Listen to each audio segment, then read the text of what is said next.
Whenever my UC Davis students complain that 10 a.m. is too early for a college class to begin, I tell them, do you want to know the earliest class that I ever taught?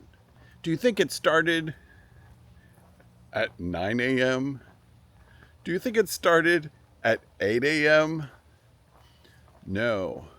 For an entire semester, a 16-week semester in 1997, I taught a class that met twice a week on Tuesday and Thursday mornings at 6:30 a.m. I was a new faculty member. My PhD was fresh. I was a 29-year-old doctor of philosophy. Pardon the echo, I'm walking through a tunnel. You can probably tell that. And I was full of energy. Where would I end up? Would I end up teaching at a university in New Jersey, in Alabama, in New Mexico? Oh, I applied in those places. Plus, I applied at community colleges. And at one point, the chair of English at American River College reached out to me and said, well, we don't have any tenure track positions, but we do need someone to fill an extra class. I wonder if it would work with your schedule.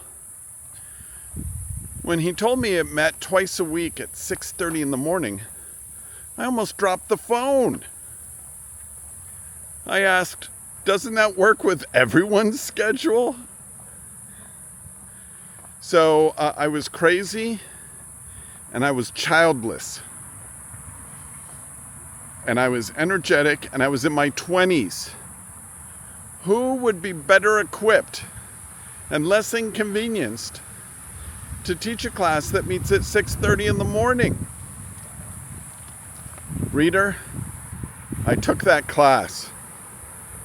It was an introduction to expository writing class. And it was a lot of older, more mature students. Why? Because they had jobs. They had to fit a class in before heading off to their jobs. So one of my students in that class was a Frenchman named Clément, C-L-E-M-E-N-T. I'm sure in France they called him Clément. But we, Americans at 6:30 in the morning, called him Clement. And he seemed to be on Paris time because whereas all of my students were not surprisingly drowsy, Clement was always raising his hand. And sometimes I would just say, Clement? He would say, oui? I mean, yes, I have an answer for you, Dr. Andy. I made sure to call on students who remembered that I was a doctor.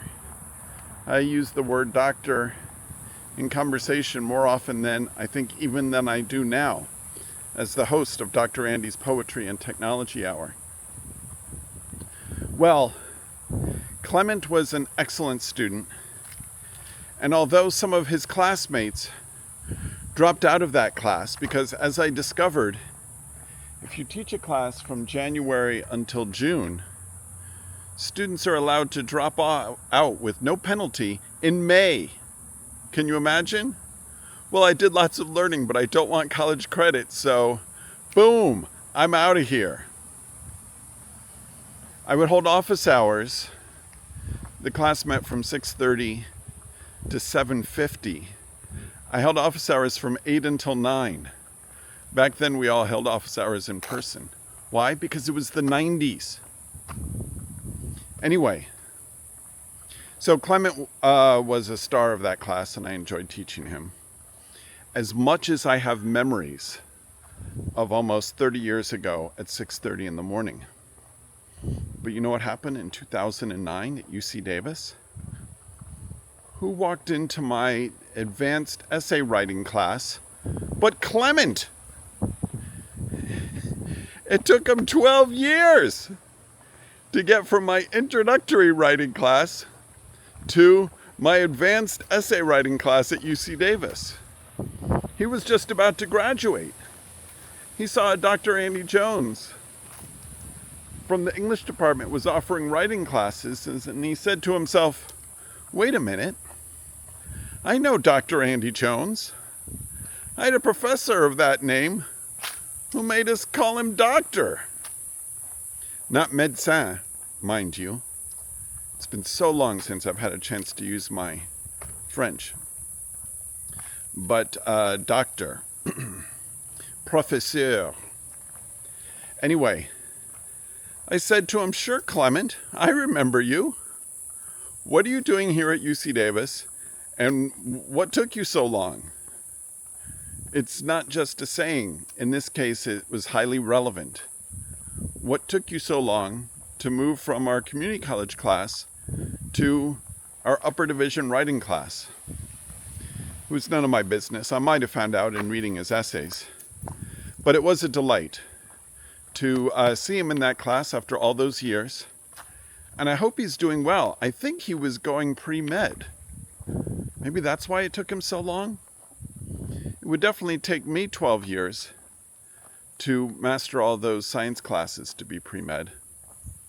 Well, what did I learn from Clement? A, never give up on your dreams.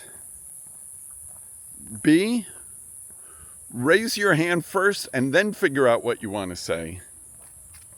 And C, if Dr. Andy passed you once in a writing class in the 90s, he would probably pass you again in 2009. And that's just what happened. Why? Because he had a good foundation. I wonder where he got that. Thanks so much for making it to the end of another one of my videos. These are remembrances of my students with excellent morals and lessons attached to the end. If you enjoy these, thank you. Give it a like so that someone else will find it, and make sure to subscribe. I'll present another video to you tomorrow. Meanwhile, check out what the YouTube algorithm says would be another interesting video for you. I recommend watching all of these. Somebody should. Thank you, and take care.